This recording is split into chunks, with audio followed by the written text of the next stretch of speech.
নবদম্পতি প্রথম সংসার বেঁধেছিলেন শিলাইদহে, কিন্তু শিলাইদহে বেশি দিন তাদের সংসার করা হয়নি, কারণ রবীন্দ্রনাথকে দেখার কেউ ছিল না। আর রবীন্দ্রনাথ তখন ঘন ঘন বিলেত যাত্রা করছেন, তো রথীন্দ্রনাথ আর প্রতিমা দেবীর মাঝে মাঝেই ডাক পড়ে। তার ফলে একাকিত্বে তাদের যে সংসার জীবন যাপন বা তাদের দুজনের দুজনকে পাওয়া তার হয়ে ওঠে। এবং প্রথমটা তো স্বপ্নের মতোই সুন্দর ছিল।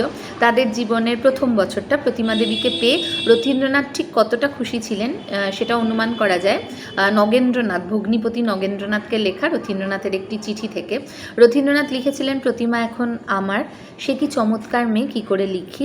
আমি যদি তার গুণের বর্ণনা করতে যাই তো সব কথা বিশ্বাস করবে না বা আমাকে লুনাটিক ভাববে। এমনই মুগ্ধতা আর আবেশে যে সম্পর্ক শুরু হয়েছিল, সেই সম্পর্ক ধীরে ধীরে গভীর এক ভাঙনের পথে চলবে এবং জীবনের অপরাহ্ন বেলায় প্রতিমা দেবী একাকিত্বকে সঙ্গে নিয়ে শান্তিনিকেতনে রাঙামাটির দেশে রয়ে যাবেন, যেন এক একলা শিল্পী